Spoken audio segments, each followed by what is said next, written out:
One must be balanced in yin, negative, and yang, positive, to become a saint.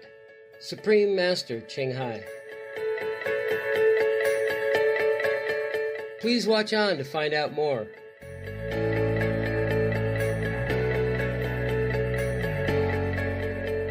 Greetings, peace-loving viewers. I am Richard from Minnesota, USA. The American people pray to heaven to send you immense love and blessings.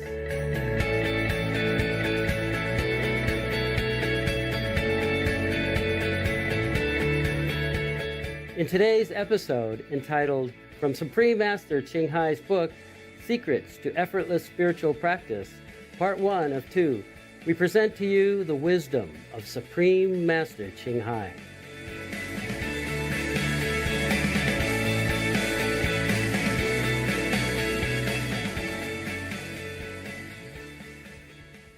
Supreme Master Ching Hai is a highly gifted, multi-talented, and fully enlightened master. She is a world-renowned humanitarian, environmentalist, author, artist, designer, musician, film director, and spiritual teacher whose love and care for humanity is boundless.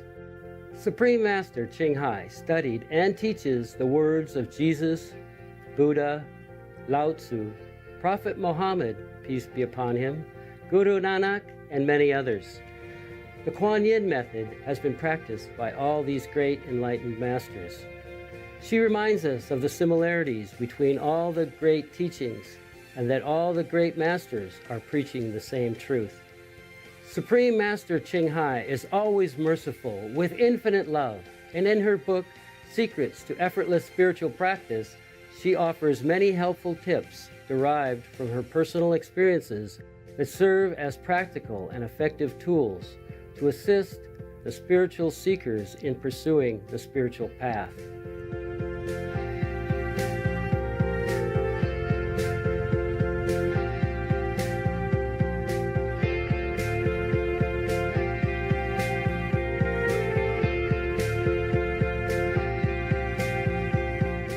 Today we share with you the wise teachings of Supreme Master Ching Hai with excerpts from Secrets to Effortless Spiritual Practice.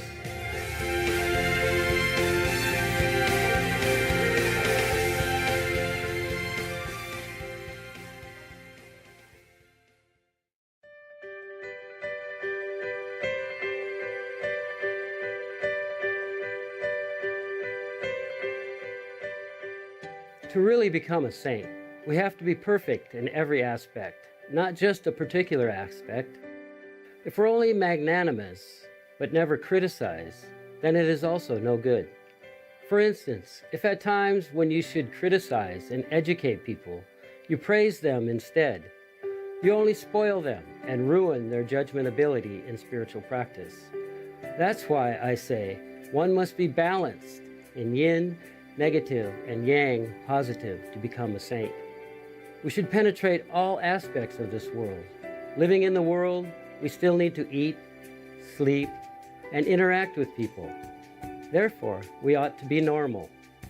As to our inner level or spiritual progress, we should just keep it to ourselves and refrain from revealing it through our outer deportment.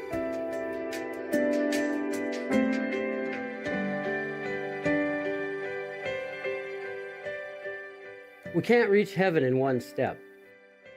It's the same for our spiritual practitioners. As long as we practice diligently every day, when the time comes, we'll get results naturally. It's just like raising our children. As long as we take good care of them every day, they'll grow up themselves. When we look back, we say, wow, they've grown so tall. Some are even taller than their parents. Then, all of a sudden, our hair has started to turn white, and we don't remember since when. Even I have grown a few pieces of white hair. I have counted. There are 3. So don't worry if you don't see any results. Just continue practicing diligently and don't be attached to the results. Some fellow initiates told me that they had not seen any visions in their meditation. I said there was no use in seeing visions. If our mind is getting more stable, if we feel more secure, if we have faith and happiness, and if we feel the protection of God's power, then we've already had the most precious experiences. Seeing light and having visions are nothing. There are some people who have visions in meditation, but their mind is still not stable, and they lack faith. And then they drop out of our group. Some people have very strong faith in me. They know that following me is the right way. They focus their minds on this method, and they don't go astray. Such people have the most superior experiences. Therefore, when you listen to other initiates talking about their visions, don't get upset. When we feel peaceful and secure, we're having the best experience. However, if you haven't heard the inner sound, it's not easy for you to feel peaceful and secure. It's not easy.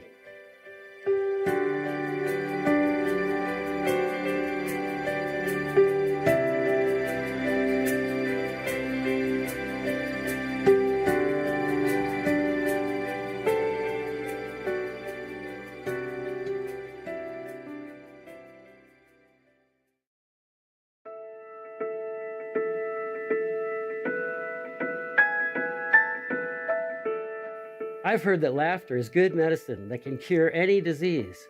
There's a Chinese saying, one should laugh heartily 3 times a day. So how many times have we laughed today? Too many times to count? No wonder some people accuse me of not being serious enough. They say instead of expounding on Holy Scriptures, I tell jokes all the time. This is because we're specializing in jokes. So if anyone asks you, just tell them that we belong to the religion of laughter. If a Buddha is miserable, then he's a miserable Buddha. He's useless. What good is it to become a Buddha if he can't even laugh? In the West, there's also a saying, a saint who is miserable is a miserable saint.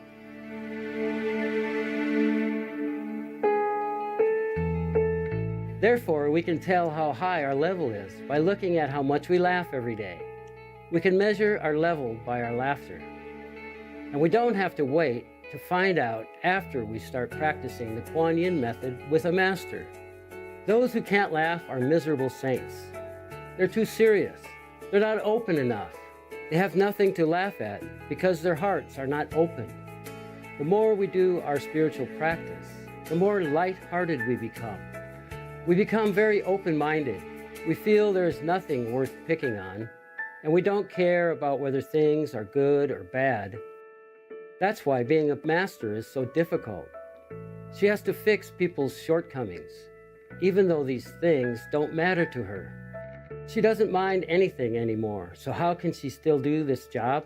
It's so troublesome and so tiring. She has to force herself to do things she doesn't like to do. In the past, when I lived alone, I was very happy. I wanted nothing and needed nothing. Now I have a lot of disciples, and my trouble has increased as well. It's true.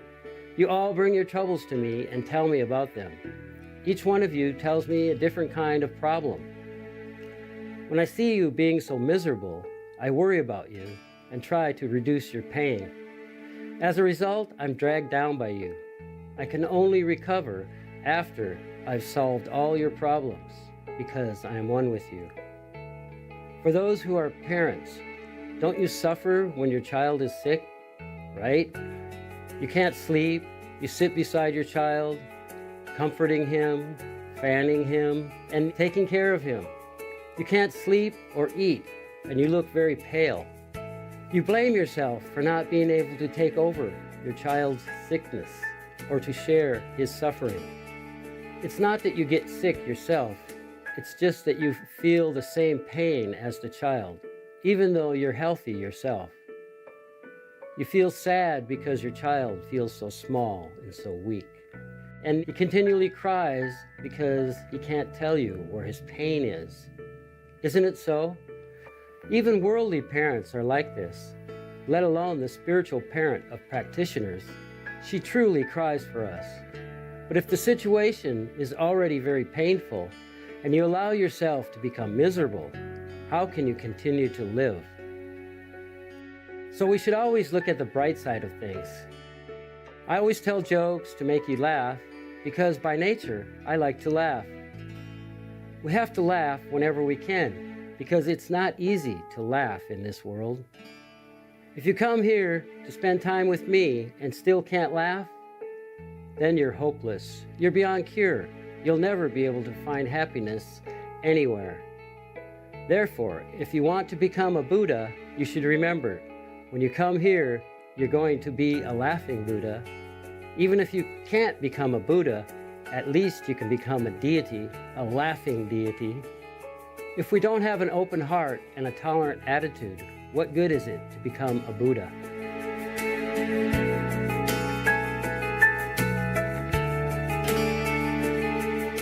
The more we practice, the more relaxed we are. We don't have any guilty feelings, nothing can bind us, and no preconceived concepts can oppress us. We become very expansive, like the air, like the ocean. We're not limited by any biases or bound by any traditions or customs. Our hearts become wide open. That's why it's easy for us to laugh. We can laugh even if there's no reason to laugh, because we're so happy inside.